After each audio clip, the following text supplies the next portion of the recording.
The opening cinematic sequence of the original Dark Souls game stands out as one of the most mesmerizing and captivating introduction in the history of video games. It masterfully sets the tone for the entire world, providing viewers with a foundational understanding of its rich lore, while simultaneously kindling a burning curiosity, a desire to explore more deeply, and a hunger for the mysterious stories that lie beneath its surface. This introductory footage offers an immersive glimpse into the dark, enigmatic universe, hinting at the epic conflicts and ancient secrets that have shaped this world long before the player begins their journey. When I first experienced this cinematic back in the year 2011, I was immediately struck by the way it hinted at powerful, almost mythic figures that played pivotal roles in the history of this universe. Among the many ancient beings introduced, it was the three lords, Quid, Nito, and Gwyn, who intrigued me the most, each portrayed with their own unique aura of dominion and mystery. Of these, the character of Nito, the first of the dead, stood out in particular. His design was striking, almost haunting, capturing my imagination immediately. I vividly remember thinking at that moment, with a sense of anticipation that perhaps someday I would get the chance to face this formidable figure in combat, to test my skills against a being so shrouded in mythic legend. However, during my initial playthrough, I noticed something that disappointed me somewhat. His story, or the amount of lore available about him, seemed quite limited when compared to that of Gwyn or the Witch of Izalith. It felt as though the narrative around Nito was less developed or perhaps less emphasized, which many players have also observed over the years. At the time, this was a common sentiment shared within the community, reflecting a sense that Nito remained somewhat of an enigma, a dark and mysterious figure with only fragmentary details about his origins and purpose. Nevertheless, that was over a decade ago. Since then, we've had ample time to analyze every word of the lore, to meticulously study each brick and corridor within the ancient catacombs, sites that bear witness to Nito's presence and influence. Over these years, the lore surrounding him has gradually expanded, especially with the release of sequels in the Dark Souls series, each adding its own nuances and insights into his legacy. One of these subsequent games even introduced new lore elements related to his role, deepening our understanding of his significance within this universe. A universe, after all, that is fundamentally governed by the concept of death itself. Arguably, there is no more critical or foundational piece of lore than understanding the true nature of death, since it underpins the entire mythos and the existential questions posed by the series. In this detailed lore exploration, our goal is to delve as deeply as possible into the character of Nito and the overarching theme of death that threads through the Dark Souls narrative. We will examine his origins, where he came from, and what role he played in the ancient history of this world, and consider the essence of death as it pertains to his existence. We will analyze his relationships with the other gods, Quid, Gwyn, and the Witch of Izalith, and see how he fits into the grand pantheon. Furthermore, we will explore his connection to the dark, a force intimately intertwined with both death and the universe's fundamental secrets. To enrich our understanding, we will incorporate insights from Loki's archive, a comprehensive resource dedicated to the series' lore, which has been instrumental in decoding many of the series' complex symbols, semantics, and histories. Additionally, I want to clarify at the very outset that much of the analysis presented here draws heavily on the intensive work and scholarly efforts of Loki himself. I have collaborated closely with Loki, and I have received his blessing to craft this extensive examination of Nito and the dark themes across the Dark Souls saga. His work has been a guiding light, offering insights and interpretations that have significantly shaped the direction of this comprehensive exploration. Before we venture further into the depths of this lore-rich universe, I would like to take a moment to recognize the importance of perseverance and genuine passion in this journey. If you appreciate in-depth stories about Souls lore, complexities woven into the mythos, and thorough investigations into these ancient legends, I encourage you to keep engaging with this kind of content. Your interest and curiosity make exploring these intricate worlds worthwhile and meaningful. Now, as we prepare ourselves to descend into the metaphorical tombs and cavernous catacombs of the Dark Souls universe, the so-called Tomb of the Giants, there is a brief intermission to acknowledge today's sponsor. This sponsorship is of a product that perfectly suits fans of immersive sound experiences, especially those who enjoy high-quality earbuds for everyday use. The brand in question is Raycon, a company whose products are well-suited for those who want reliable, stylish, and affordable audio devices. With Valentine's Day approaching, it's also an ideal gift for loved ones or for oneself, a token of appreciation or a symbol. Certainly, here's a deeply reworked and expanded version of the provided text, crafted into a cohesive, richly detailed narrative in English, approximately doubling the length while preserving the original meaning and facts. In the journey to understand Nito's place within the vast lore of Dark Souls, it's important to start from the very origins of the universe itself, back to the crucial transitional period, marking the shift from the Age of Ancients to the Age of Fire. This moment in the world's history sets the stage for almost everything that follows, and it is within this context that we can better grasp the significance of Nito as a fundamental figure. The opening narrative of the game gently introduces us to the notion that the advent of fire heralded the dawn of light and dark, the twin forces embodying not only illumination and obscurity, but also life and death. Prior to this cataclysmic event, neither life nor death truly existed in the realm.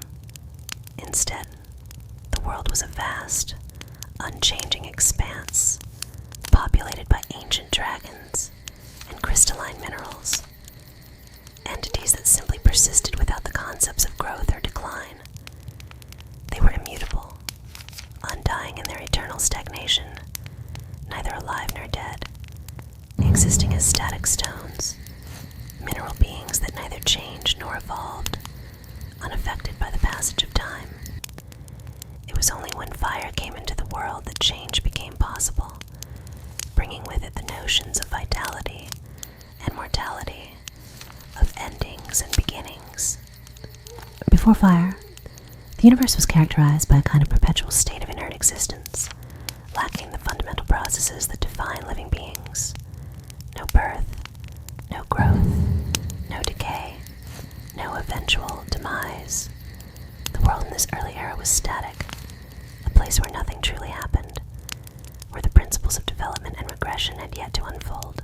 Turning now to Nito, a figure shrouded in mystery and profound importance, it becomes vital to understand the nature of his title and his role as a lord within this ancient mythic history. When seeking clarity about Nito's status, particularly his honorific as the first of the dead, it helps to consider the various interpretations that have circulated among lore enthusiasts and scholars caring to analyze his significance. The phrase, first of the dead, has at least two traditional connotations. Either that Nito is the earliest among all who are dead, thereby implying he is the leader or ruler of the dead, or that he is the very first being to have this universe, the original soul that passed into death. Personally, I've always perceived this title as embodying a dual meaning, an intricate overlap of both ideas. On the one hand, Nito could be seen as the first entity to die in the universe, and therefore the progenitor of death itself. On the other hand, this death must have resulted in him assuming a role of authority over the realm of the dead, making him the master or leader of all those who would succumb to mortality henceforth. This dual interpretation suggests that Nito's identity is not just tied to the chronological sequence of death, but also to its conceptual essence, what it fundamentally signifies within this world. Loki, the prominent figure responsible for translating the game's original Japanese texts, provides further insight that helps clarify the matter. According to Loki, when referencing the first of the dead, the term first explicitly pertains to sequence rather than hierarchical position. In other words, Nito is the first being to pass away, the initial soul to reach death after the world's creation, marking a beginning point in the continuum of mortality. Loki emphasizes that this phrase, first, should not be mistaken for a ranking or superiority, but rather understood as the starting point in a chronological chain, analogous to how the first flame signifies the origin of fire, not a superior or more important flame. Consequently, the central question shifts from, is Nito the most important among the dead, to, what does death itself represent in this universe, and how does Nito's role as the first dead inform that understanding? This remaining question is profound, as it touches upon the very nature of mortality and its symbolism within the mythology of Dark Souls. We will explore this deeper philosophical inquiry shortly, but for the moment, let's focus on consolidating what we know about Nito's origins. It is now established with clarity that Nito was indeed the first being to have entered Death's domain in the world of Dark Souls. This fact aligns with many in-game descriptions and narrative cues. Like the other primordial lords, Nito's origins are linked to the discovery of his lord's soul, an ancient, powerful essence housed within the flames.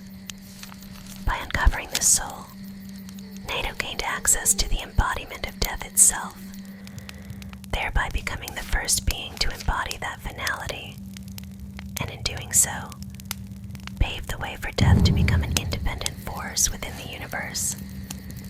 Looking beyond linguistic nuances, the evidence for Nito's primacy as the first to die can be further supported by specific in-game descriptions. For example, examining the item. At this point, I have no definitive evidence to confirm that Nito was the very first of the lords, aside from my own speculations and the thematic hints I previously mentioned. Beyond the broader themes I've just alluded to, his domain might serve as additional clues, potentially linking Nito to the earliest forms of life. The place associated with him is known as the Tomb of the Giants, a name that immediately evokes images of ancient, mysterious, and primal forces. Interestingly, much of this area appears to have been intentionally designed to serve as a resting place for giants. The tomb is overwhelmingly populated by animated giant skeletons, created from the bones of colossal beings that's long gone. From an architectural perspective, the Tomb of the Giants stands as one of the deepest and most enigmatic locations in the entire game world. Its proximity to the Ash Lake, a realm where life is believed to have originated, adds to its significance.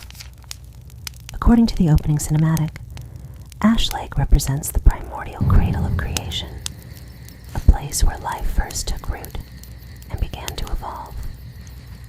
Given this context, the Tomb of the Giants could plausibly have been one of the earliest as migration hubs for this ancient life, the remnants of which moved upward through the worlds, above the canopies of Ash Lake and into the upper regions. It might have been among the first places where the giant race, tall, formidable beings, settled and established their realms. The architecture of this tomb bears an aura of antiquity, classical and primordial in nature, when compared to the more recent and elaborate catacombs that are found above ground. These later underground structures, as later analysis and commentary suggest, were built for a different purpose, a sort of extension added onto the original tomb. According to the scholar and lore analyst Loki, the purpose of these catacombs was to serve as burial sites for human followers of the goddess Gwendolyn. He points out that these subterranean structures were constructed after the tomb had already been in use and were located practically on top of it. The underground graveyard within the catacombs is notably more organized and definite in its design, clearly constructed with human burial customs in mind. The only known human civilizations situated in the immediate vicinity of these structures are the undead settlements of Berg and Yolando, both of which are populated by undead creatures rather than living humans. Additionally, there is an established traditional graveyard further behind Firelink Shrine, indicating that this area was already designated as a burial ground long before the catacombs construction. This leads us to question who exactly was interred in this intermediate layer of subterranean history. Interestingly, we can identify at least one individual buried here. The presence of the Dark Moon Seance ring on his finger indicates his identity. This ring is actually associated with the Dark Moon and suggests that a priest dedicated to Gwendolyn was laid to rest within these underground chambers, rather than general adherents or others from different factions. This connection ties the use of the catacombs directly to the worship of Gwendolyn, the goddess of the moon, and implies that the structure served as a significant religious site, possibly a sacred burial ground for her priests. I personally agree with Loki's interpretation that these catacombs are a later addition, constructed after the original Tomb of the Giants had already established its purpose. The architectural style of the catacombs is noticeably more modern, more refined and organized, reflecting advancements in construction techniques or evolving burial customs. Loki emphasizes that this design contrasts starkly with the more primitive, chaotic layout of the original tomb, which looks more like a natural pit or a haphazard graveyard. The fact that the catacombs are attached to the tomb as an extension further supports the idea that they were built later, an additional layer over the ancient site, serving new religious or cultural needs. Personally, I believe Nito belonged to the giant race, an ancient primordial race that predates humanity itself. Even before the rise of the gods, the giants were likely the dominant beings, with their own history and culture. In fact, his form strongly resembles that of the giants, aligning more with their characteristics than with other divine or human figures. Thanks to the insights of content creators like Crest, we have a visual idea of what Nito looks like after being stripped of his tattered robes and other skeletal remains. Beneath his outer layers, what remains is essentially the backbone and skeletal structure of a giant, large, imposing, and eerily similar in appearance to other giant skeletons seen throughout the game world. As a brief aside, I personally interpret this evidence as suggesting that Nito, in fact, was a member of the giant race, an ancient species that predates humans, and perhaps even the gods that Guinevere and the Witch of Izalith belong to. His form appears to align closely with the race of the giants, rather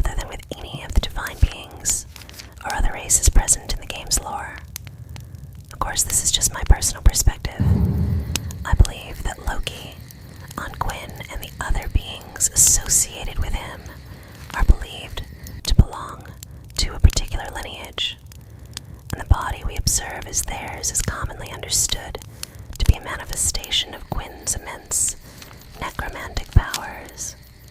Among the various types of giant skeletal remains that have intrigued scholars and explorers alike, there exists a specific variant which holds special significance within the lore of the giants. This particular form is often characterized as a quadrupedal type, distinguished from the more familiar bipedal giants that warriors encounter. It is one of several skeletal forms that, when studied carefully, can offer insight into the ancient life forms that once roamed these lands. In my previous video about the Dark Souls universe, dedicated to the mighty dragons, an analysis I will link below, I proposed a theory rooted in Loki's archives, suggesting that all life may have originated from dragons. This idea is supported by a considerable amount of logic, especially when considering the ancient history of the universe in this mythos. During the Age of Ancients, the sole inhabitants of this realm were the everlasting dragons, creatures of immense power and primordial presence.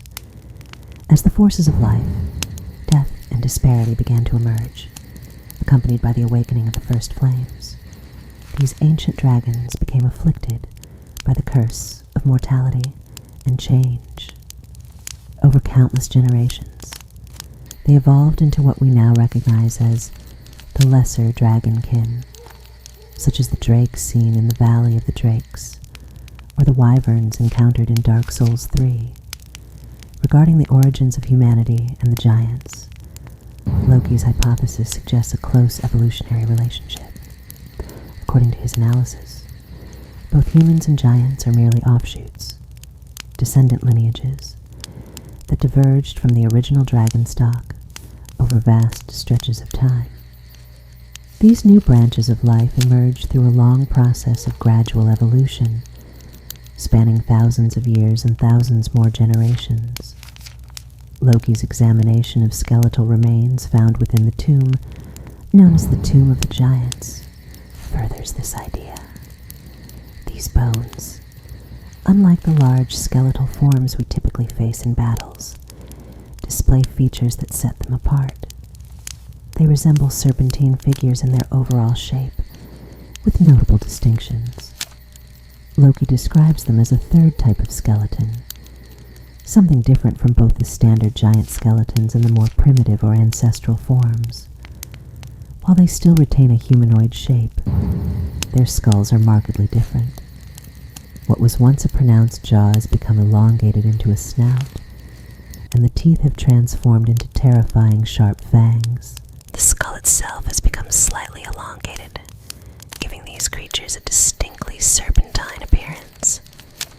Their bodies possess 4 limbs, each ending in claws rather than simple fingers and toes, emphasizing a more agile or predatory form.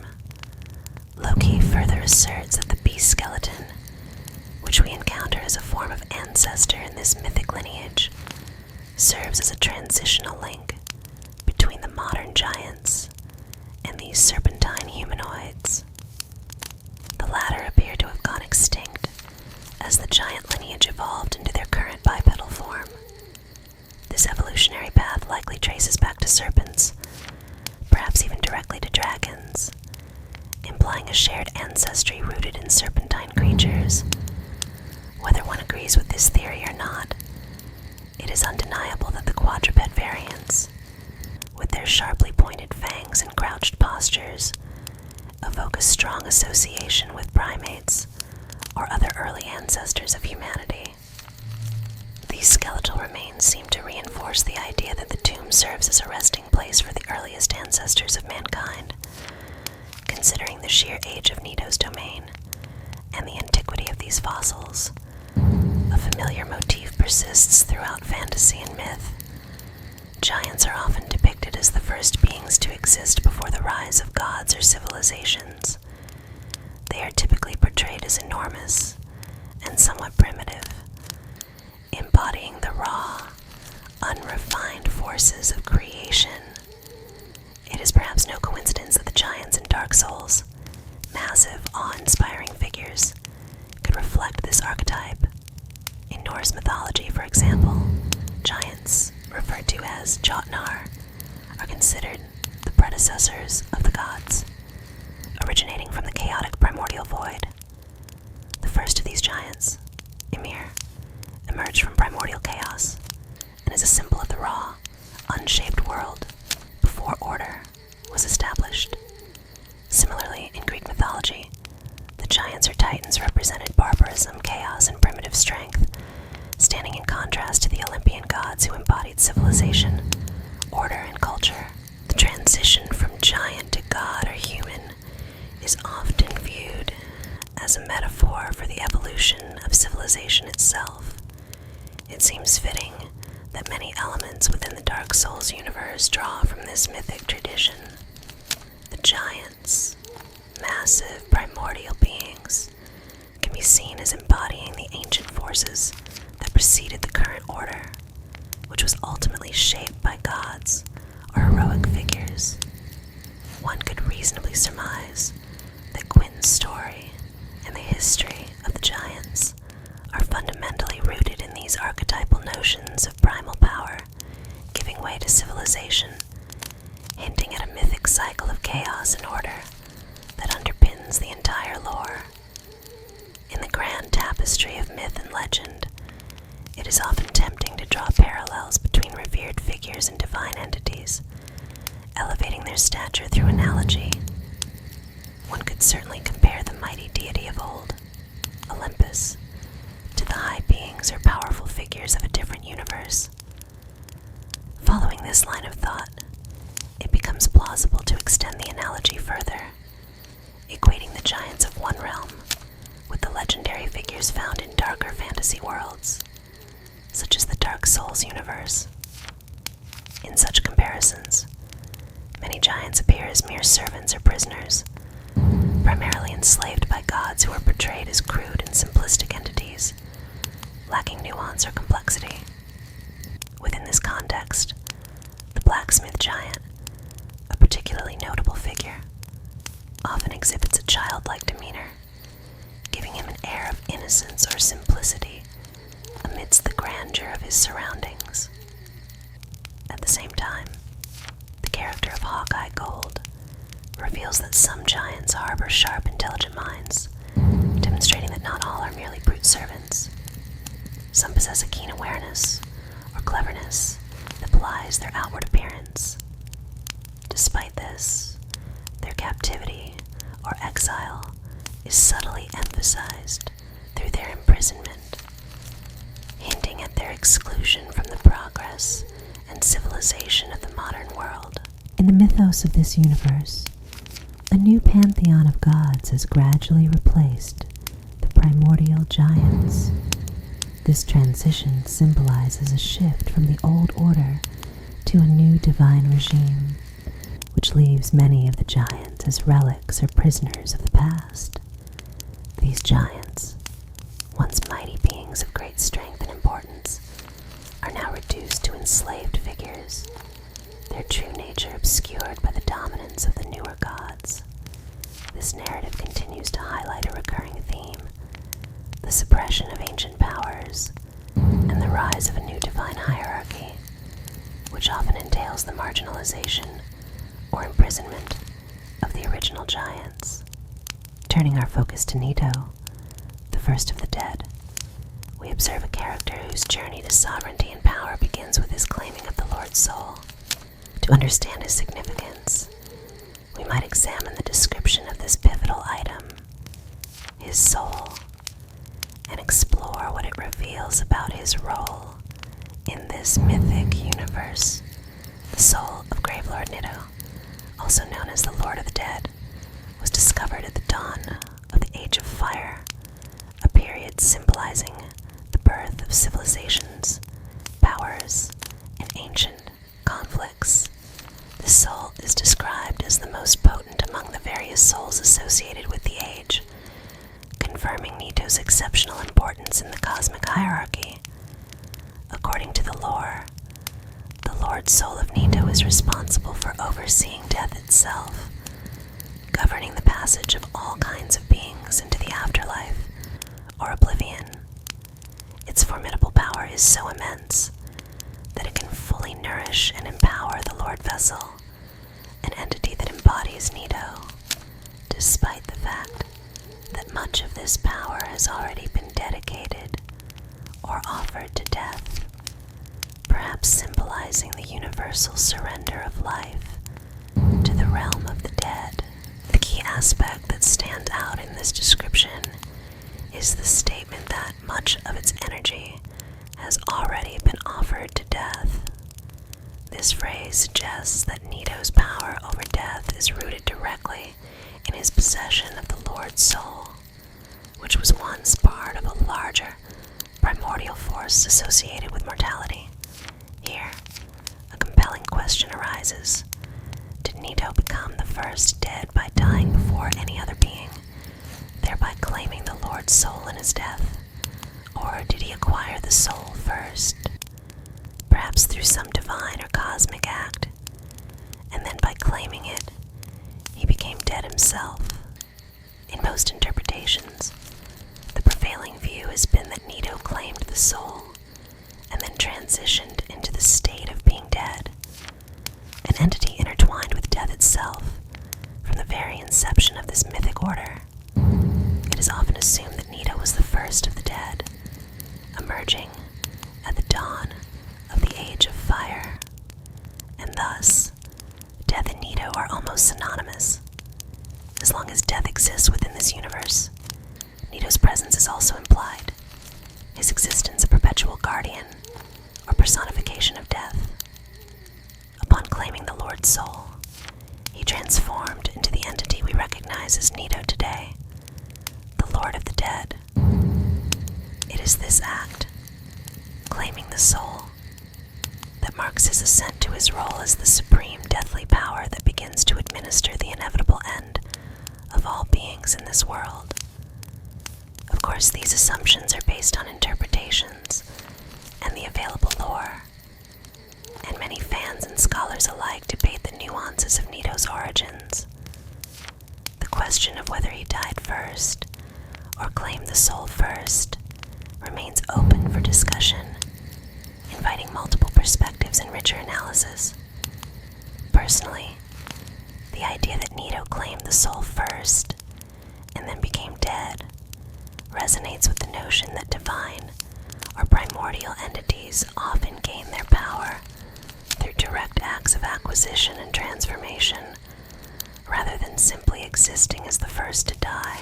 Furthermore, Nito's association with death raises complex questions about the nature of death itself and the difference between death and the curse of the undead, an essential theme in this mythic universe, given the necromantic essence permeating Nito's realm and his servants, such as skeletons. The concept of death, as we understand it today, and the nature of the soul that underpins it, are topics that have deep roots in the lore and mythos of this universe. To better appreciate this, I find it valuable to once again cite a passage from Loki's knowledge base, specifically the Abysmal Archive, because I consider it to be instrumental in helping us grasp the true essence of mortality and the soul's role within this intricate framework.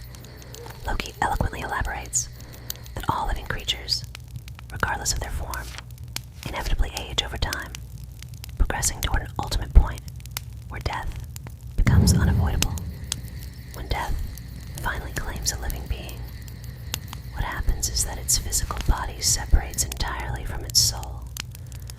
Once severed, this corporeal vessel begins to deteriorate and decay, continuing this process even further beyond the death itself. Notably, even beings as seemingly indestructible as dragons, which possess what might be called immortal qualities, are not wholly immune to this natural phenomenon.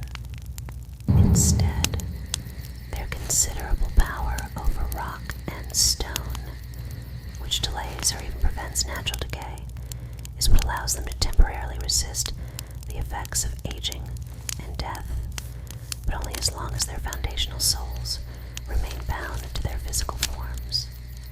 Ultimately, regardless of the strength or resilience of the living body, death exerts its influence uniformly on everything touched by the soul. In the simplest terms, death can be described as a process of decay, a universal entropy that inexorably progresses through all things, embodying the inevitable decline inherent in the universe itself. When the power of fire, life, and vitality exhausts itself in its natural cycle, decay ensues. Despite this, the phenomenon of reanimation introduces a fascinating nuance. The dead, in a sense, can be brought back to a form of transient life. Nito's resurrection of skeletons and undead beings exemplifies this idea profoundly. These beings are in essence alive, but their origins are rooted in expired bodies, corpses that have long since ceased their biological functions. Still, by transplanting souls into these corpses, Nito's necromantic arts imbue them with a semblance of life. This process resembles, in many ways, the creation of golems in the world of Drang-El, where inert material is animated through mystical means. However, the key difference here lies in the fact that these reanimated beings are dead bodies, reanimated through the infusion of souls, beings that are no longer alive in a biological sense, but are sustained by spiritual energy. Their bodily tissues have long since atrophied or decayed, yet their souls, tethered to the physical relics of life, continue to animate them. This fundamental aspect, where the soul acts as the true source and sustainer of life, lies at the core of Nito's necromantic miracles. To truly understand the nature of death and the soul in this universe, it is paramount to recognize this distinction. Living matter and dead matter are defined and separated by the presence or absence of these souls. The soul is what imparts life and disparity, the vital force that sustains and differentiates living beings from mere corpses. This perspective illuminates why reanimated skeletons and undead creatures, despite their expired bodies, can operate as autonomous entities, because they are essentially powered by souls that Nito's arts have transplanted into them. It's as if death itself is not an absolute eradication, but a state that can be circumvented or manipulated through spiritual means. Nito's necromancy doesn't simply resurrect bodies, it interlaces them with the metaphysical essence of souls, creating a kind of second life that exists in a liminal space between life and death. Understanding this mechanism is crucial, especially when analyzing how death is represented in the Dark Souls universe, particularly within the crypts and tombs of the undead. The distinction between living matter animated by souls and dead matter devoid of such spirits becomes central to grasping the significance of the undead in this universe. It also clarifies the nature of Nito's powers and his followers' practices, an understanding that sheds light on the very fabric of mortality here. Moving beyond the concept of death itself, it is also essential to consider Nito's influence and the power he wields, as well as his relationship with the other divine figures and pantheon. The manner in which Nito exercises his dominion over death is vividly illustrated in the opening cinematic of the game, where he releases a miasma of decay, disease, and corruption that reduces the mighty dragon's bodies to ruin. This cinematic not only offers visual representation, but also hints at the profound implications of his powers in the universe's history. When Nito unleashes his miasma, he effectively demonstrates his ability to impose death's dominion over even the most formidable and ancient creatures, such as the dragons. This act of devastation suggests that, at this point in history, the dragons are no longer purely elemental or mineral entities. Instead, they are affected by Nito's deathly influence. Specifically, in the intricate universe woven through the mythos of Dark Souls, it is essential to understand the fundamental forces that shape the existence of the living and the dead. Among these forces, 4 dominant powers emerged during the era of fire, those of light and dark, and of life and death. It follows quite logically that in a world teeming with countless living beings, the presence of death must also be established. Without death, the cycle of life would lose its balance, and the natural order would be disrupted. Therefore, it is understandable that a being such as Nito, the Lord of Death, would feel compelled to extend his influence across the entire realm, actively spreading his dominion over death in a deliberate and universal manner. His role is not merely passive. It is about maintaining a delicate equilibrium by ensuring that death claims its rightful place alongside life. Nito's method of wielding his power involves the creation and utilization of specific agents, his followers bound to him through contracts, collectively known as the Covenant of the Grave Lord. These followers are tasked with disseminating death throughout the world, acting as emissaries of their Lord's will. Their mission is to ensure that death permeates all corners of the land, thus contributing to the natural balance. Evidence of this duty becomes apparent in game elements such as the Grave Lord's sword dance, which symbolizes a ritual through which Nito expects his servants to actively enforce death in his name. These followers are essentially instruments of his divine will, charged with spreading his influence across the realms.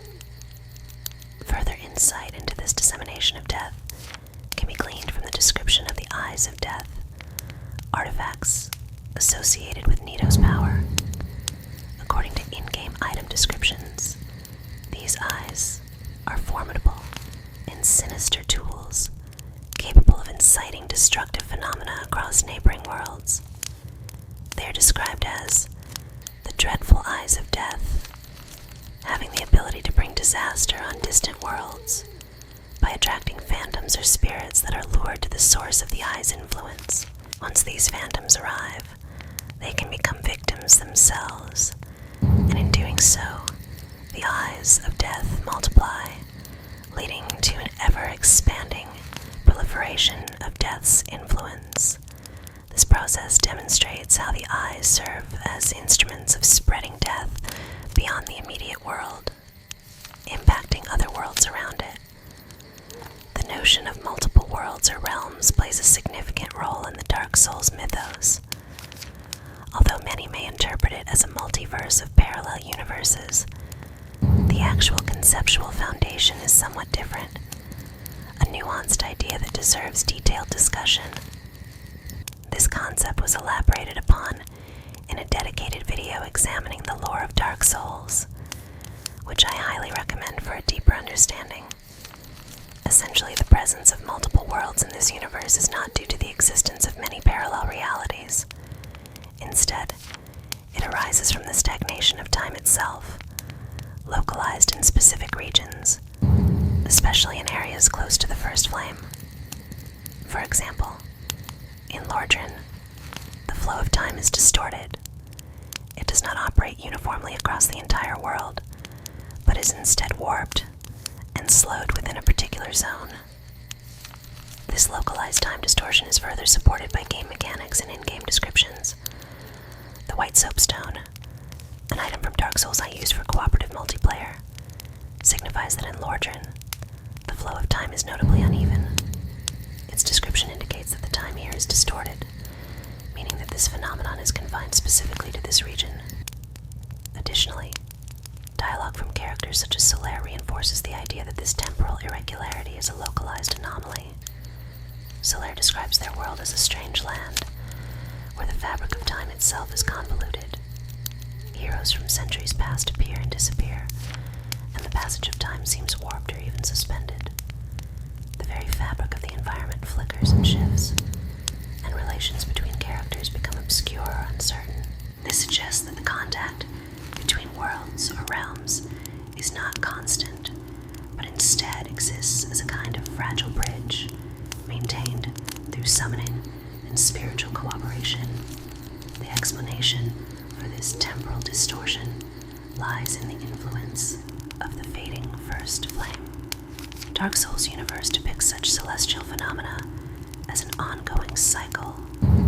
Within the grand narrative, it's reasonable to assume that these localized time anomalies are the result of the flame's diminishing power, creating what could be described as a storm eye, a bubble where normal rules cease to apply. It is a region in which the natural flow of time is disrupted or stagnates altogether. This concept aligns well with the game's lore, where the phrase that time is convoluted is more accurately understood as stagnant. To clarify, the age before the emergence of disparity, a time when the everlasting dragons roamed, was a period of eternal non-life, in which no change or evolution occurred. There was no progression, no sequence of events, only a perpetual state of stillness. Loki, in his narratives, describes the age of fire as a distinct period characterized by sequence and consequence, a time when actions leading to change could unfold and bring about the aftermath we observe today. Before the age of disparity, everything was frozen in the context of the game's lore. Time isn't an absolute, unchanging constant that persists eternally. Instead, there comes a point when time, much like fire, is not perpetual or infinite in its flow. Historically, we understand that fire, when it burns brightly, creates a sense of continuity and vitality. Yet when that fire begins to fade, the flow of time itself seems to start unraveling. In this way, if we imagine fire as a symbol for the life force, or the very essence that sustains the structure of time, then its diminishing signifies a breakdown in the orderly progression of moments. Consequently, within the universe of Lordran, a realm steeped in ancient mysteries and profound decay, this idea takes on a literal meaning. In Lordran, the passing of time isn't simply a linear sequence, progressing from past to future. Rather, it becomes distorted, stagnant, as if frozen within a vast, expanding pool of water. This stagnation results in a peculiar phenomenon where chronological flow no longer functions in a straightforward manner. Instead of one unbroken timeline, multiple conflicting streams of time coexist, intertwining and diverging at various points.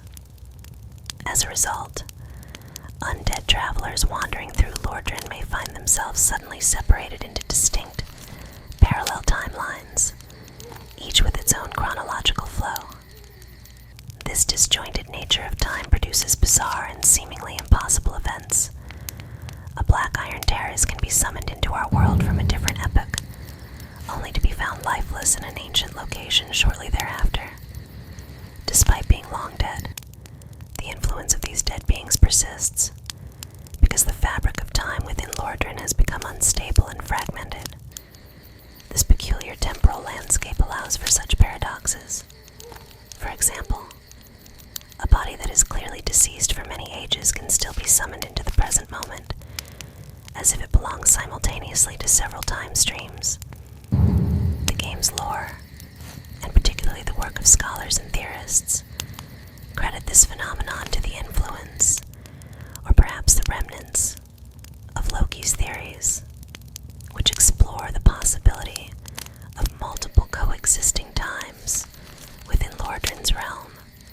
For those interested in a more detailed explanation, I would highly recommend exploring the related theories and discussions that delve into this complex temporal structure.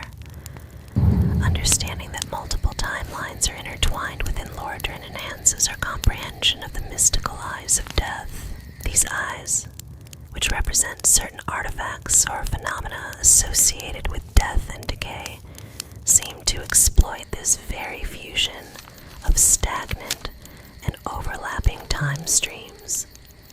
By doing so, these eyes act as conduits that manipulate the fading flame, an allegory for the dying vitality of the realm, allowing death to cross freely between these decayed timelines. They serve as an efficient means of spreading death and despair across the entire realm, capitalizing on the unstable and layered nature of time within Lordran. This leads to the conclusion that such devices and practices, particularly associated with the covenants dedicated to death, have likely become prominent only after the fading of the flame, when the realm's temporal coherence had already begun to unravel. This entire process makes sense given the position of Nito, the Lord of Death. Nito is depicted as a deity who has endured numerous setbacks, a powerful being whose influence is gradually diminished over countless ages, as described through fragments of his own soul. Nito's strength has waned because he has sacrificed much of his vitality, offering much of his power to death itself, which is intimately connected with the fading of the flame. Historically, there have been attempts to steal or usurp his power. The cultists who sought to obtain Nito's essence, as described in the effigy shield, likely failed in their efforts.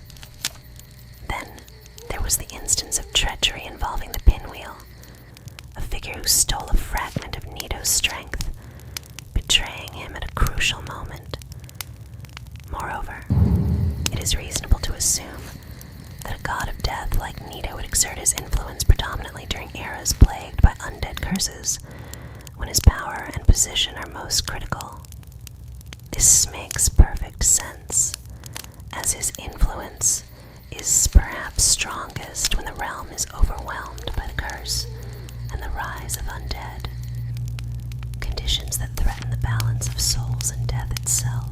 Understanding Nito's position and history clarifies why he would seek to harness the undead, turning them into allies or pawns in his ongoing struggle to spread death. He would aim to utilize their resistance to death for his own ends, leveraging their cursed existence as a means to further weaken the living world and extend his influence. The Nito we confront in the game, particularly in the Tomb of the Giants, represents a shadow, a pale imitation of the terrible power he once wielded at his peak.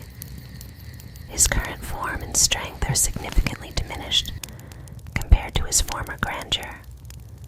At his highest state, Nito would have possessed the capacity to instantly erase a physical form with a wave of death, demonstrating an unrivaled ability to annihilate foes effortlessly. This is vividly depicted in the opening cinematic, where his overwhelming force seems beyond any mortal comprehension.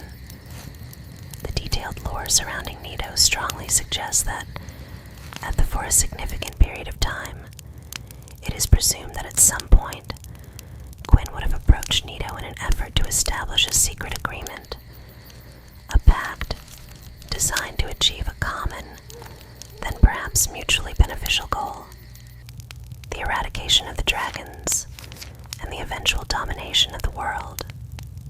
This alliance, forged in shadowy terms, would have marked a pivotal moment in history, wherein Gwyn sought Nito's formidable powers to serve his own ambitions.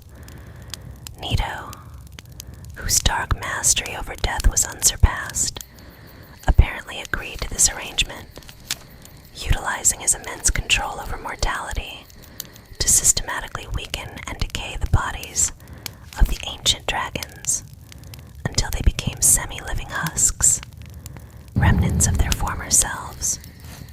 During this process, Gwyn's formidable army, comprising the enigmatic Silver Knights and the human ringed knights, probably performed much of the heavy physical labor, engaging in fierce battles to eliminate the last of the dragons.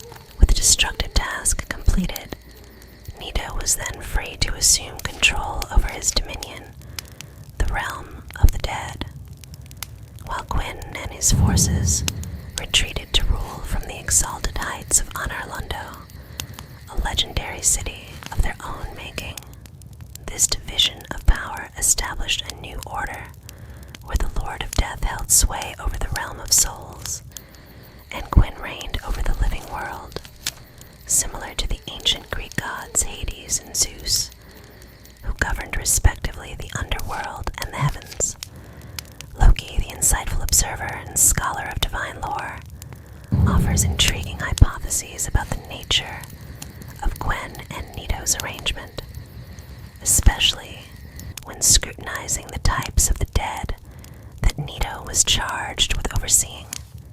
He points out that in the tomb of the giants and the catacombs beneath, the burials are exclusively either human or giant in origin. No graves seem to match the size or stature of the medial race, the mysterious beings associated with the god's kin. The specific term Loki uses to describe the race to which these divine beings belong remains unmentioned, but he emphasizes that only 2 sarcophagi, found within Nito's arena, contain what could be classified as medial remains. All other tombs belong solely to giants or humans. From this observation, Loki deduces that Gwen most likely struck an agreement with Nito, granting the Grave Lord absolute authority over the dead, along with the exclusive right to distribute death upon any living creatures he chose, except for the medial race. The reasoning behind this is compelling. Living beings represented a vulnerability even for gods. By conferring this power upon Nito, the gods of Anarlondo and the witches of Isthmus could coexist peacefully with the Grave Lord, existing within the same realm, without the threat of Nito extending his influence over them. This fragile balance hints at a conscious attempt by Gwen to mitigate the dangerous potential of Nito's deathly powers, perhaps out of fear of his ultimate dominance or destructive capacity. Supporting this theory is the detailed description found on the item term the effigy shield. Its lore recounts an event in which cultists, driven by their greed and blind ambition, ventured into Nito's domain with the intent to steal his formidable power. Their goal was to harness Nito's deathly strength and turn it against the gods, effectively suggesting that Nito's death-related energies could indeed influence, or perhaps even threaten, the divine beings themselves. This concept aligns with earlier discussions about Nito's capabilities, hinting that his deadly powers are not confined solely to the underworld, but have tangible destabilizing effects on the divine realm. Furthermore, Loki's insights extend to his belief that the elaborate catacombs are, in fact, a subsequent development, an extension of the original Tomb of the Giants, designed to house the human followers of the gods of Anarlundo. Such a construction towards the later stages of Nito's infamy and dominance would have likely taken place during the formalization of the pact, perhaps as a means to conceal or contain the influence of the dead allied with Nito. This suggests that Nito, after consolidating his authority, actively cultivated a following among certain mortal and divine followers alike, ensuring his influence persisted even beyond the collapse of the initial alliance. In the final chapter of this intricate history, we come to understand the enduring legacy of Nito as it manifests in the universe of Dark Souls 2. His influence persists through 2 distinct groups of followers, the first known as the Malito, and the second called the Finito, both developing during Nito's reign as the Grave Lord, though more prominently explored and unveiled in later chapters of the series. These groups embody the endearing cultic devotion and the spread of Nito's deathly power, which continues to shape the world long after his own death. Of particular importance for the storyline of the first Dark Souls lies the group known as the Pinwheels, a sect of priests who serve Nito and partake in necromantic practices. When analyzing the nature of these necromancers, Loki draws an analogy between Nito and Gwyn, contrasting. Wheels are clearly positioned right outside the lair of the Lord of Death, seemingly on guard or perhaps even defending his domain. They appear to be the priests serving Nito's order, a detail that points toward a deep-rooted connection between these constructs and the dark powers they serve. To put it in the words of Loki, who observes this situation with insight, the gods typically have their priests, those who dedicate their lives to studying their magic and serving their divine will. If these wheels indeed belong to Nito's priests, then their very existence suggests that necromancy itself is essentially the art of manipulating death, passed down directly from the Grave Lord himself, Nito. The way Nito conducts his dark magic is rooted in a profound dedication of his lordly soul's power towards the spreading of death across the living world. This means that his mastery over death originates from the discovery and control of his own deathly essence, the Death Soul, just as holy magic finds its source in the study and harnessing of Gwyn's radiant soul. Necromancy must be an art formed from Nito's exploration of his Death Soul's immense power. It was through this understanding of his Death Soul that Nito discovered the means to both spread death and deepen its influence by controlling the souls of the deceased. This mastery enables him to manipulate fallen spirits, turning them into his undead minions, or integrating their essence into construct-like bodies of his own design. The wheels themselves, which serve as guardians, are known to be constructs, artificial beings animated through necromantic processes. Loki hints at this with a cultural reference. The Japanese name for these entities is Sandman, referring to a three-man team, hinting that these wheels might be composed of three separate bodies, merged or linked through necromantic arts, effectively making them undead constructs themselves. After successfully defeating the dragons and securing his territory, Nito would have been expected to reign over his deathly domain, with the other gods subdued and their worlds in his grasp. He might have continued to expand his influence, reigning as the master over the realm of death.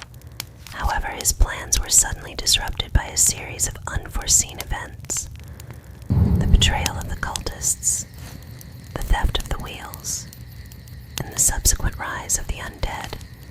To understand how this all began, we should start with the attack on Nito's domain, which is vividly described by the effigy shield, an item that provides some clues about these dark events.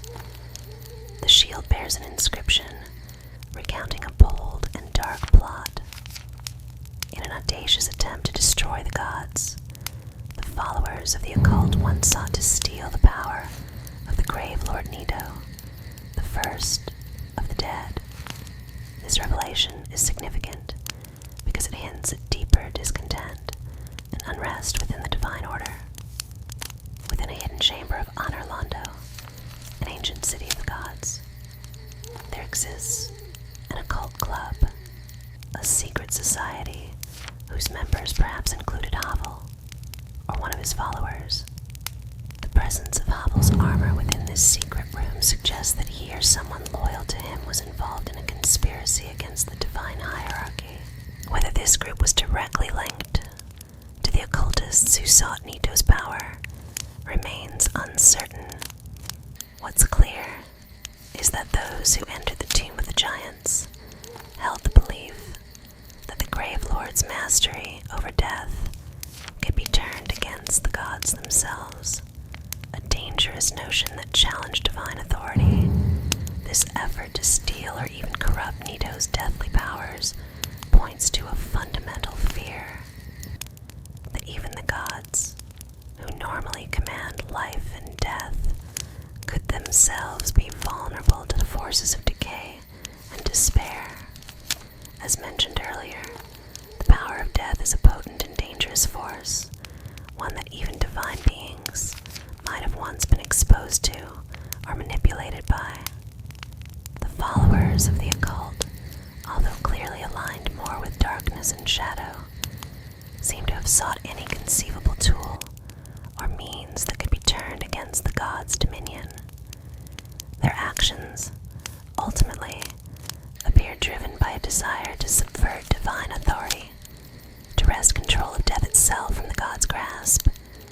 The term ill-fated, inscribed on the effigy shield, offers a succinct warning about the grim outcome of this daring but doomed attempt. This shield, found embedded in the remains of a corpse, hints that all those involved in the expedition to steal Nito's power likely met a tragic end, either killed directly by the Grave Lord himself or destroyed by his minions lurking in the darkness of the tomb. We know so little about this event, only a single line inscribed somewhere, and a few fragmentary clues, but the implications stir the imagination. These occultists, daring as they were, tried to break into the Tomb of the Giants with the goal of seizing the power of the Grave Lord himself.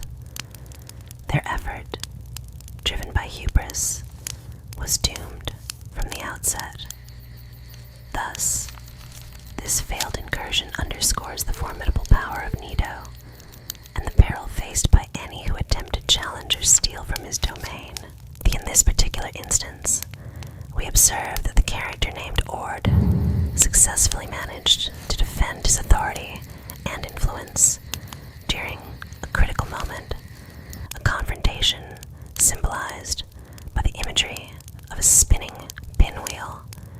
This concept of a pinwheel with its rotating blades serves as a powerful metaphor for the cyclical and often fragile nature of power struggles within this narrative universe. Interestingly, the traitorous figure, who later reveals themselves, achieves a sort of resurgence or victory, as we find out through various clues, particularly the revealing masks that have been discarded into the abyss. For instance, among these masks, one bears the insignia of the Father, which provides vital insight into the overarching mythos. This specific mask, identified as one of the three masks associated with the pinwheel, an ominous symbol representing chaos and hidden knowledge, carries an important title, the Necromancer. Within this narrative, the Necromancer is depicted as a dark figure who stole the formidable power wielded by the Grave Lord, a primordial entity governing the realm of death and decay.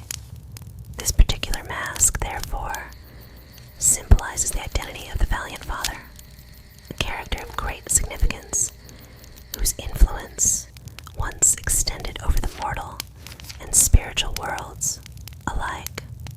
The power embedded within this pinwheel mask is believed to be a key artifact, an item of profound importance, possessing the capacity to ignite or activate certain ancient rites.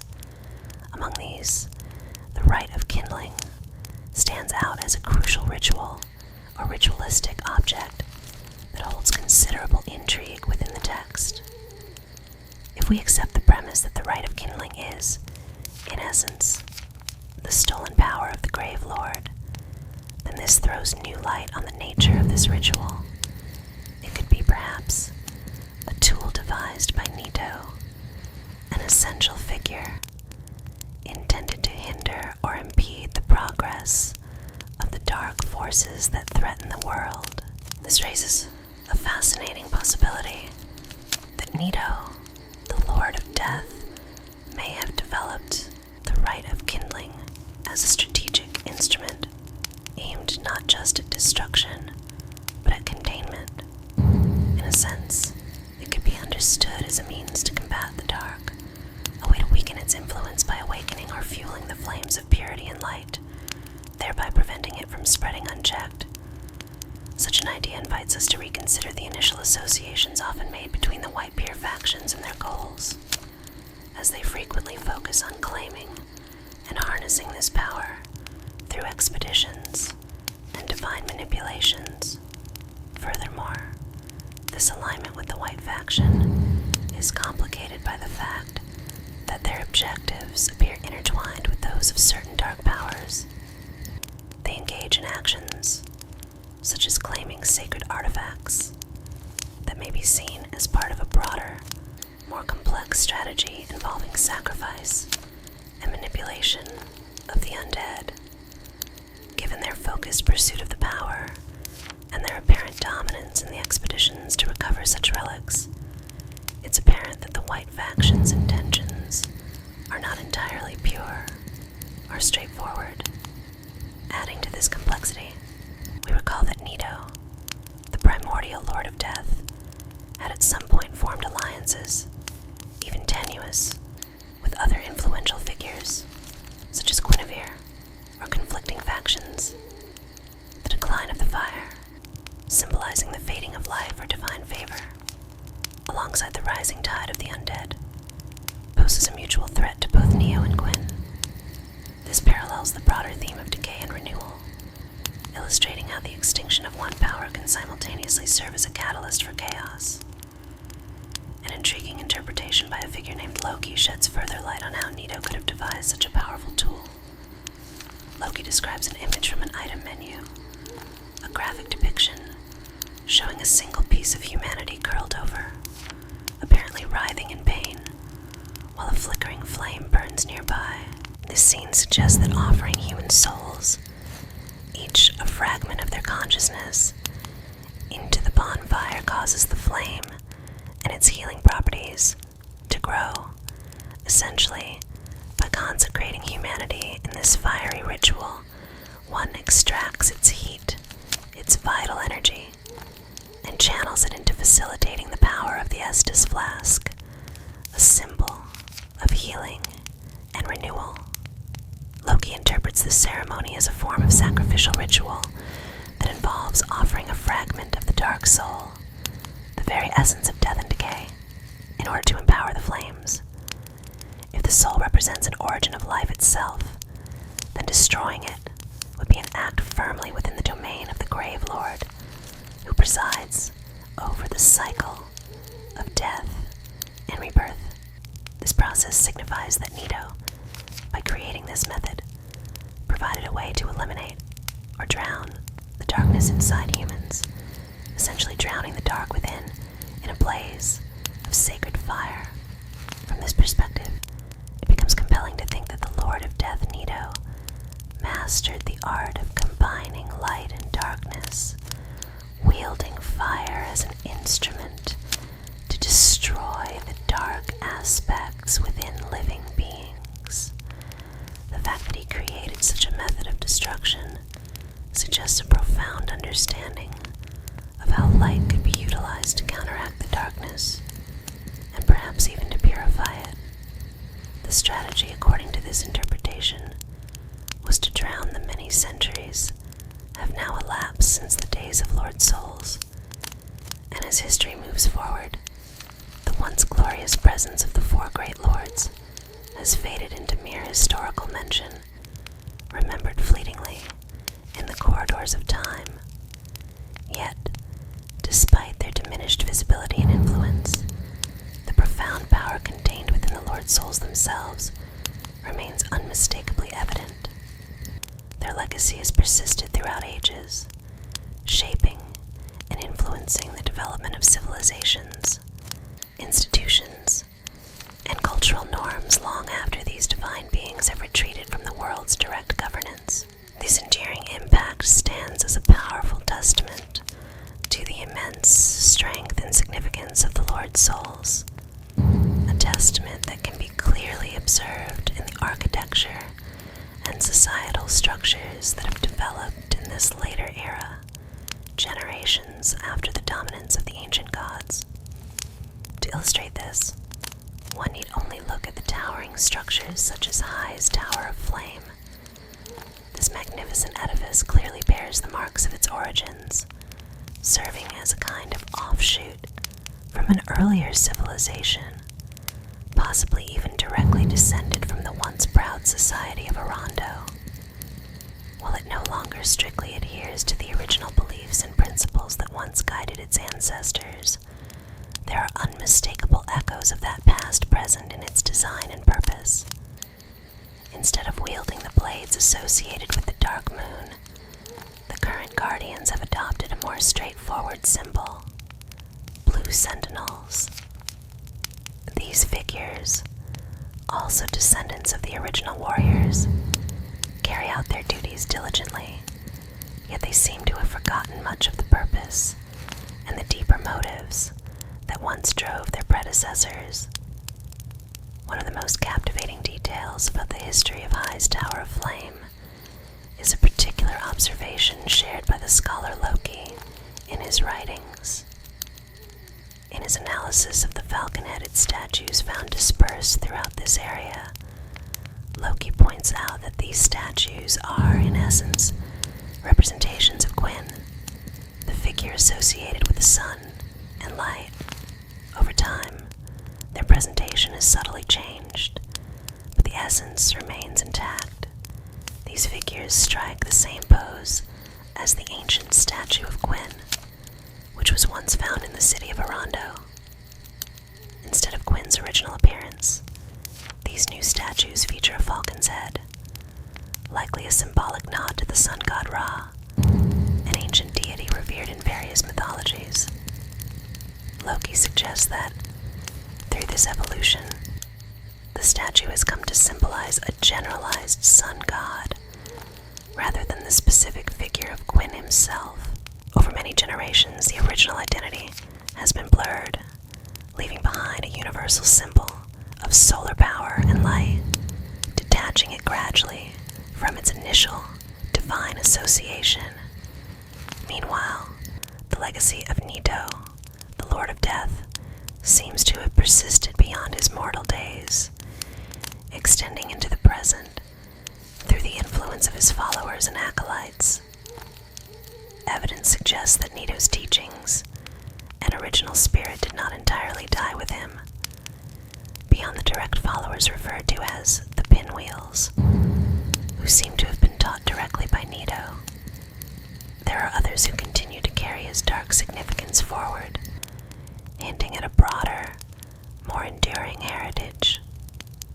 One intriguing site that offers insight into Nito's lingering influence is the Shrine of Amana, a peculiar and somewhat mysterious location nestled deep beneath the ruins of Dranglite Castle. Its purpose may not be immediately obvious at first glance, but a closer look reveals that it was likely designed as yet another attempt to contain or understand the undead. This conclusion is reinforced by the presence of a strange, fascinating species of beings called the Melanito, whose name strongly associates them with Nito, the original Lord of Death.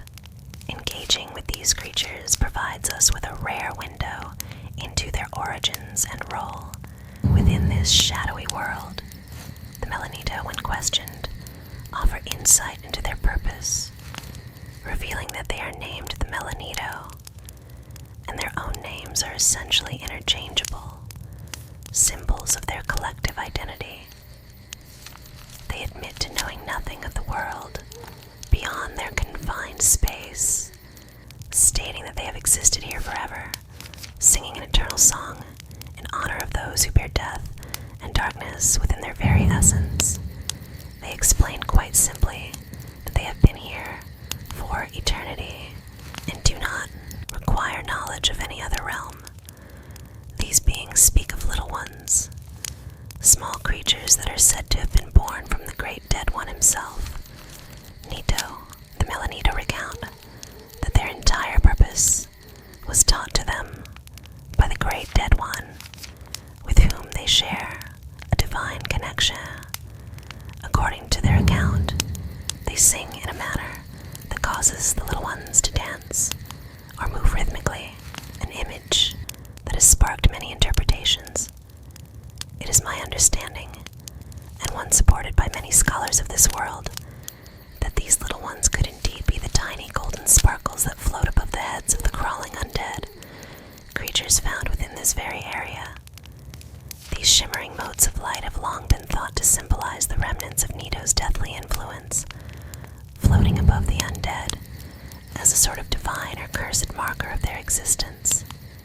The reason I believe so is because of the striking similarity between the depiction of these sparkles and the descriptions of the tiny glimmers within the mysterious environment surrounding these faint, shimmering sparkles.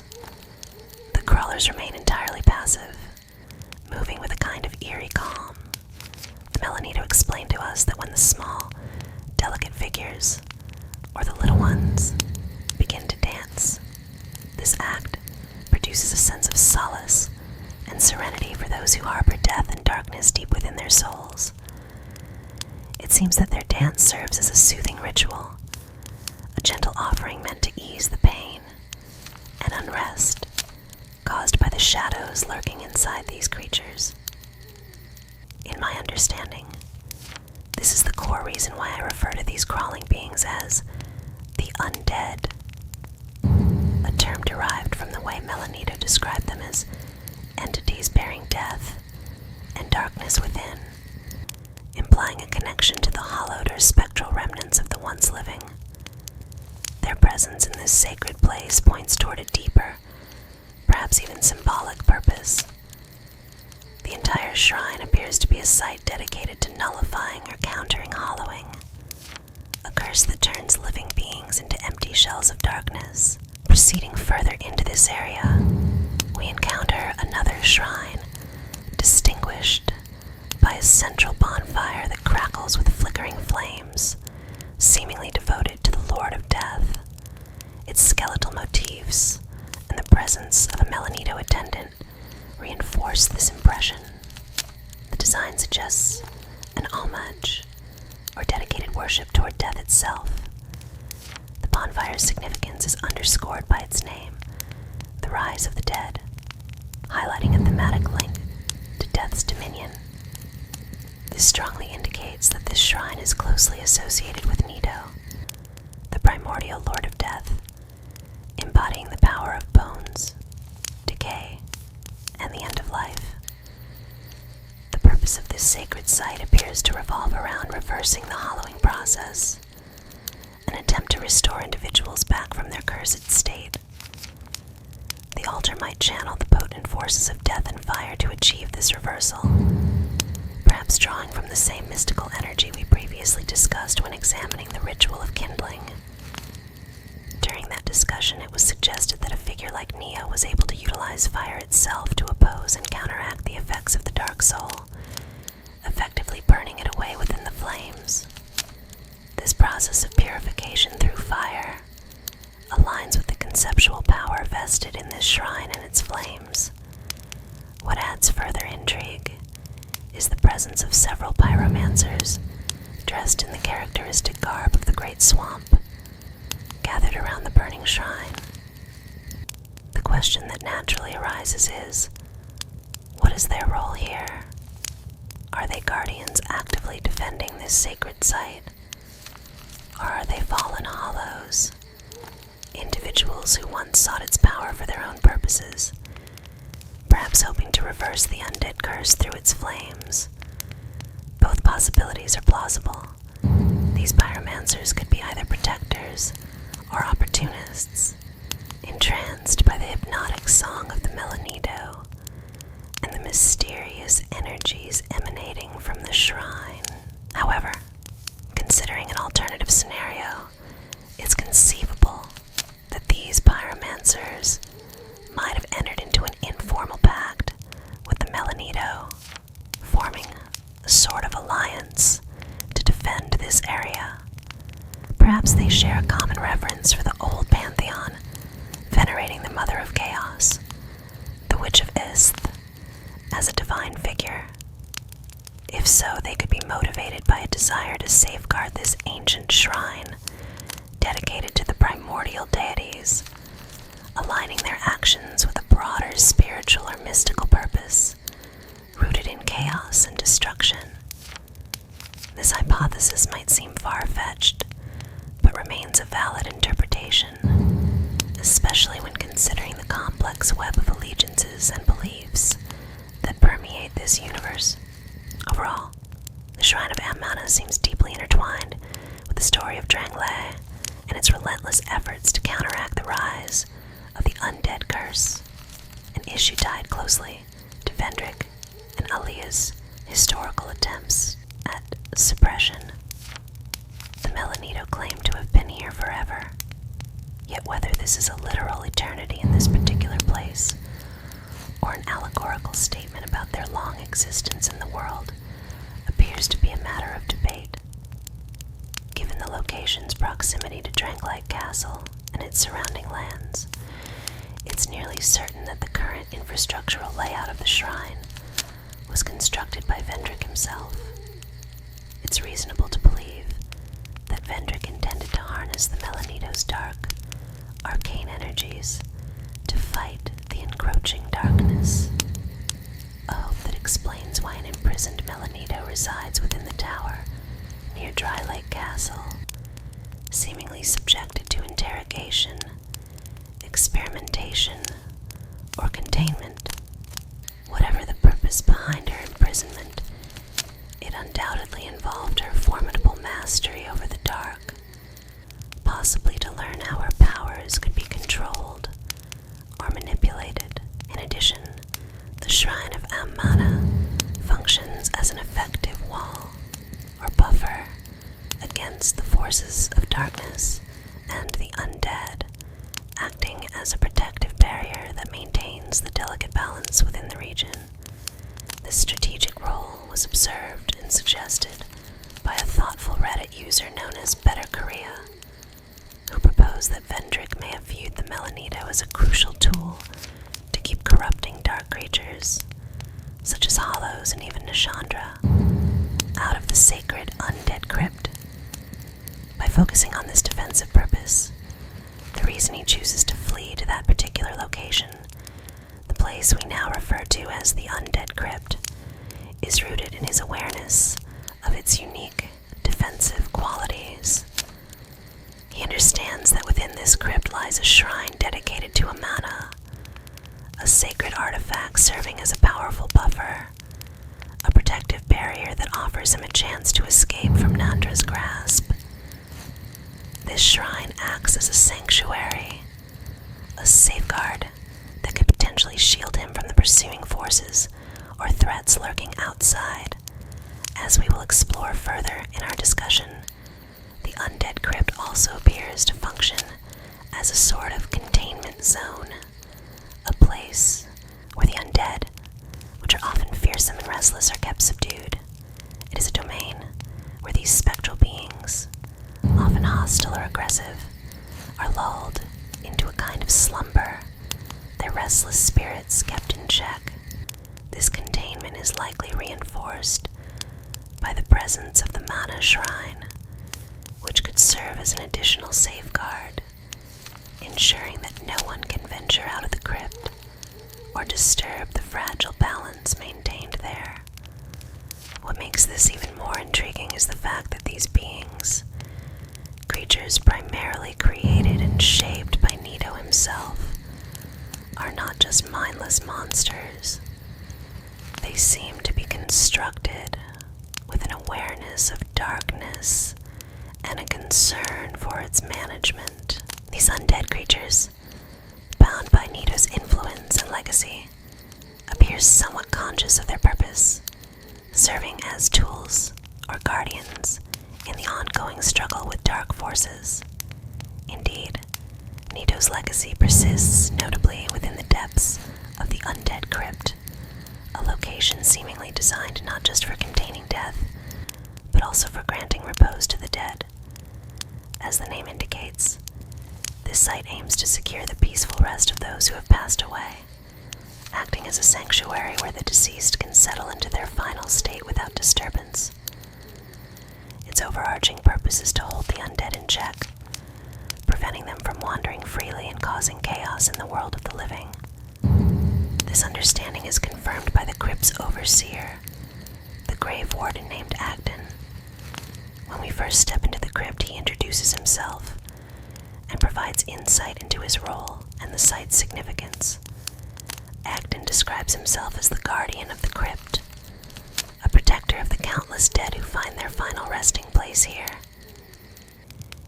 emphasizes that these souls rest peacefully in a state of harmony between darkness and light, a state that, at least for him, is optimal, because any light intrusion agitates and disturbs the stillness.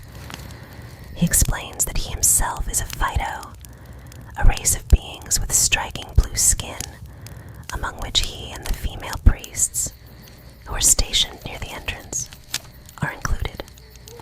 These priests are seen utilizing dark magic, reinforcing the crypt's ominous and mystical atmosphere. Acton speaks of how the dead can be disturbed by external influences such as light, indicating that darkness provides them with comfort and peace. Earlier in our reflection, we discussed Loki's assertion that death primarily signifies the end of the physical body, while the spirit can survive beyond it. Necromancy, as practiced by Nito and his followers, seeks to manipulate this spiritual persistence by resurrecting spirits in various forms, whether through reanimating corpses or engaging in dark rituals. Their aim is to interact with the spiritual essence that persists after physical death. While this intervention involves directly manipulating spirits or their remains, it appears that many spirits have an innate resilience. They can survive beyond their physical demise due to certain unresolved grudges or emotional ties. Loki comments further on this phenomenon by referring to the enemies found in the lost city of New Londo, which are collectively known as the Mass of Souls. He describes them vividly as more than just a collection of corpses. They are a twisted mass, a mountain of human bodies fused together, often morphed into weapon-like shapes such as spears, or released as wisps that float aimlessly through the air. These wisps, which have an internal name like grudge, suggest that they are driven by deep-seated resentment, a fierce attachment to their past suffering that persists after death. These wisps are often accompanied by cursed ghosts, whose haunting forms evoke spirits from Japanese folklore known as yurei, spirits that remain bound to earth due to their own unresolved grudges or tragic histories. Their presence underscores the idea that spirits are not always willing to move on. Instead, they are often anchored by their regrets or anger, which keeps them tethered to the mortal realm. Returning our focus to the undead crypt, it is quite probable that many of the ghosts seen lingering throughout this location are manifestations of such spirits, lost souls who have died but have not found peace. Their continued existence may be driven by unresolved grudges or emotional scars that prevent them from moving on, thus creating the spectral phenomena observed within the crypt. This aligns with what Grave Warden Acton hopes to achieve, providing comfort and eventual peace to these restless spirits. The crypt, with its somber atmosphere and symbolic name, is ultimately a place meant to contain and soothe the undead. As we delve deeper into the words bursting out of the ground again evoke images of ongoing resurrection, or perhaps a continual awakening of the dead from their silent slumber. The resting souls buried within what is known as the undead crypt are held in a fragile state of repose, gently cradled by the comforting embrace of darkness that surrounds them. This scene prompts a deeply reflective thought, a comparison to what we previously observed in the Shrine of Mana, where these very undead beings appeared to find solace and peace through the soothing song of the Melanito. Could it be that a similar dynamic is at play within the depths of the undead crypt, where the very power of darkness, overseen and guided by the entity known as Fido, acts as a pacifying force? Perhaps this darkness serves as a containment mechanism, a carefully designed prison that holds the undead in check. This idea leads to an intriguing interpretation. The undead crypt functions almost as a containment center, a carefully monitored facility designed to keep these restless spirits subdued. Such a perspective offers a fascinating insight into the strategic and clever planning of Neo, who seems to have anticipated how to manipulate and channel dark energies for control purposes. It also sheds light on his broader vision of the future, embracing a world where the balance of powers is understood and perhaps even harnessed intentionally.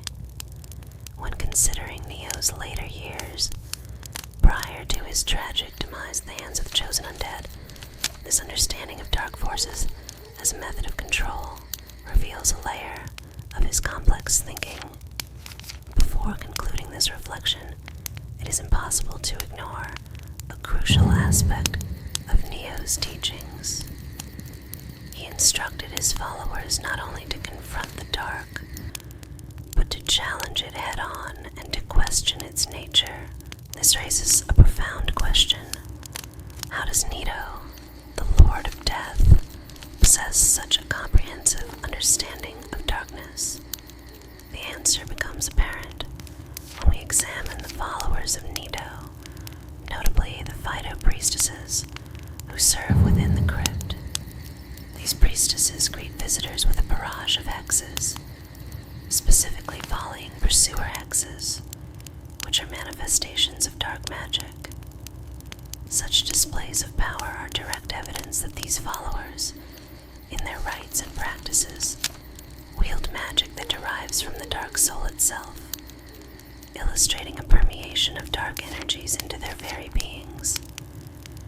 Many who contemplate Nito's domain of influence observe how closely it aligns with the essence of darkness.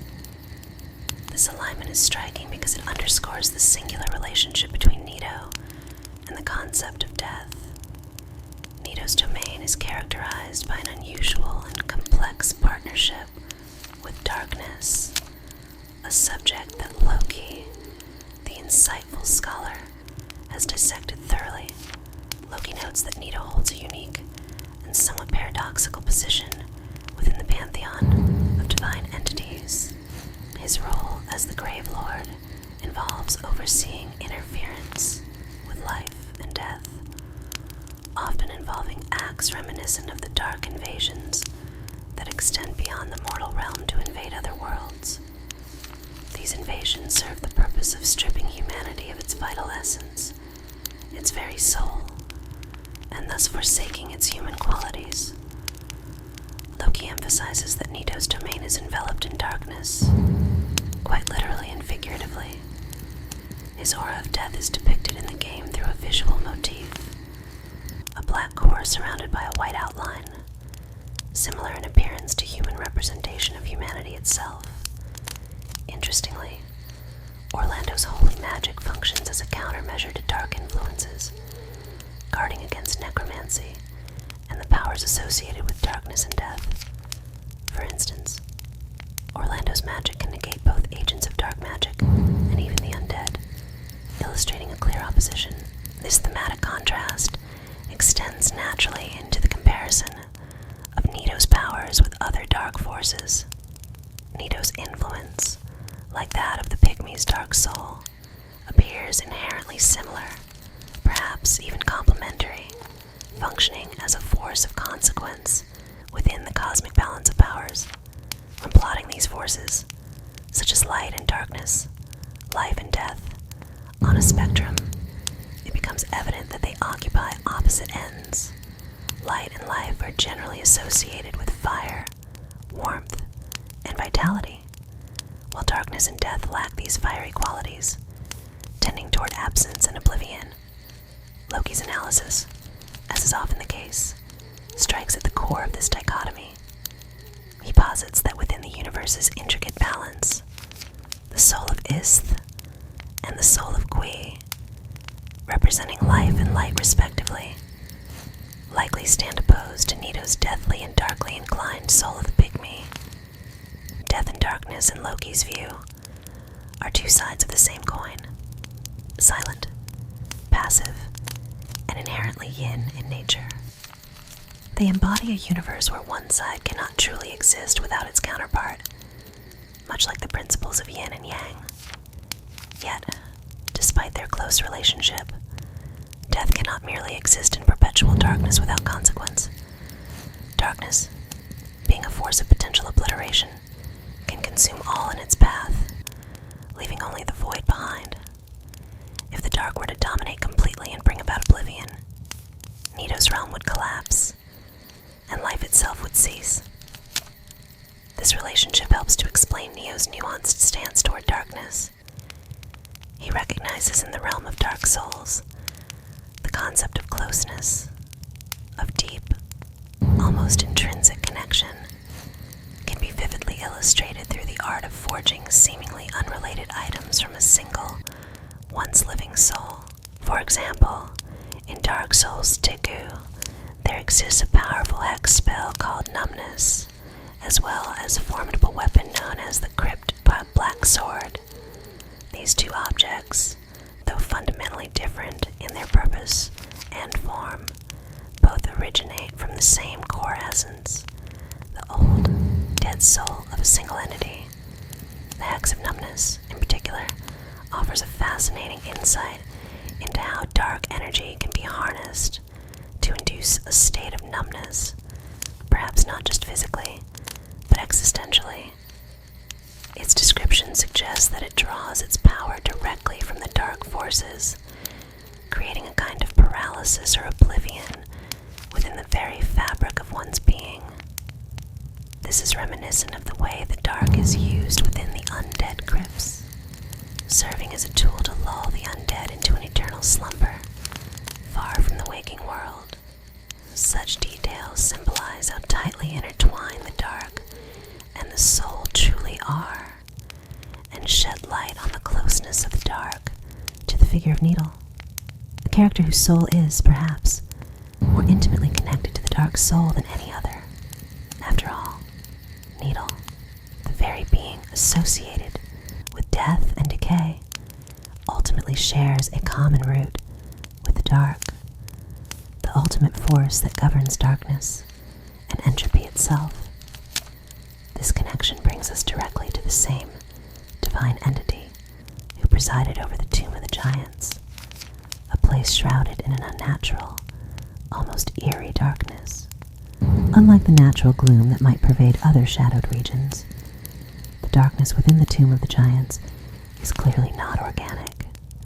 Loki emphasizes this point, noting that the darkness there is a product of the Grave Lord's sinister power, an unnatural, corrupted force, rather than a simple accumulation of shadows. The translation of the skull lanterns used by necromancers within the catacombs offers additional insight. These lanterns do not emit ordinary light, but seem to draw from Nito's domain itself, emphasizing that Nito's influence consumes mundane illumination. His servants rely on these magical lanterns precisely because normal light cannot penetrate the suffocating gloom, highlighting the extremity of the darkness rooted in Nito's realm. In light of Ag's remarks about the resting dead, those who sleep peacefully in darkness, it becomes compelling to view the Tomb of the Giants retrospectively, especially when reflecting on Dark Souls thus. It suggests that Nito created this dark domain not merely to serve as a battleground or a hiding place for his undead minions, but also to provide a tranquil sanctuary for the dead themselves, a place where they could rest, undisturbed away from the chaos of the living world. This layered purpose imbues Nito's domain with a dual nature, as both a threat for his enemies and as a resting place for souls. Furthermore, the story of Dark Souls 2 enriches this understanding by offering compelling retrospective elements related to Nito. It forces us to realize how immensely powerful Nito's soul truly was, an essence that continues to echo through the ages. his legacy persists in a more tangible form than other death-related beings, notably through the character known as the Rotten, who appears as the latest inheritor of Nito's deathly Imperium. In New Game Plus, the Rotten drops the same ancient soul of the old dead one, signifying an undeniable link to Nito, although he is not a rebirth of the Lord of Death. Nonetheless, certain traits, habits, behaviors, and perhaps even some remnants of Nito's personality manifest clearly within this new entity. For instance, the Rotten instinctively appears to seek the depths of the earth, as if drawn by an innate, perhaps ancestral urge toward a domain akin to Nito's original haunt. This suggests that this particular soul is guided by an inherited instinct for darkness and decay, pushing it toward environments fitting its nature. The Rotten also wields a massive blade, a single large sword, in its right hand, a detail that echoes Nito's own armament and perhaps hints at a subconscious repetition of old habits. Its form further bears a striking resemblance to the Grave Lord himself, albeit constructed differently. Rather than a skeletal figure, the Rotten is a creature of flesh, possibly created using remnants of Nito's necromantic powers, transforming death and decay into a living, breathing anomaly. In addition to its appearance and behavior, the Rotten's role aligns with that of a guardian for all that is lost, forsaken, or discarded. Its very soul contains the words, "The soul of the Rotten, who dwells deep within the gutters, embracing all that is cast away." This description encapsulates its purpose perfectly. Once, Nito watched over the dead as their protector. Now, the Rotten assumes the mantle of guardian over all forgotten and rotting things, souls, memories, remnants, those abandoned by life and death alike. It embodies the strange continuity of ends, certainly. Here is a deeply elaborated and polished version of your original text, translated into English, extending the content roughly by 100%, while preserving its core meaning and nuances. Today, I want to delve into a topic that has intrigued many fans and scholars alike: the symbolic and thematic significance behind the Wheel of N, which I will discuss here at the end of this exploration. Of course, the wheel takes a shape that resembles a family unit, comprising a mother, a father, and their child, all intertwined within a single unified symbol. But why exactly this particular imagery? I find that, especially in the early days of Dark Souls lore, there were some interesting theories proposed that attempted to interpret this motif on a deeper, more personal level. Some believed that the wheel represented a very specific story, namely that the pinwheel-shaped boss's intentions were driven by a desire to harness the power of Nito himself in order to undo some great loss and ultimately to bring back his family. This concept, while poetic, seems to oversimplify the complex symbolism at play. Given that there are numerous pinwheel-like figures scattered throughout the game's universe, it becomes clear that this interpretation doesn't quite fit. There must be an underlying logic, perhaps a deliberate reason, why these figures are designed in this particular manner, and why they serve as embodiments of Nito's servants. Loki, a prominent figure in the game's lore community known for his deep insights and detailed interpretations, offers a compelling perspective on the makeup of these servants. According to him, this arrangement and composition might reflect something profound about their master, Nito. Unlike some of the other lords, Nito is notable for being the only medial or middle-tier lord without an intimate partner or surviving relatives. In life, he was a celibate deity, single-minded in his focus on death and decay, perhaps as a way to cope with the profound solitude that marked his existence.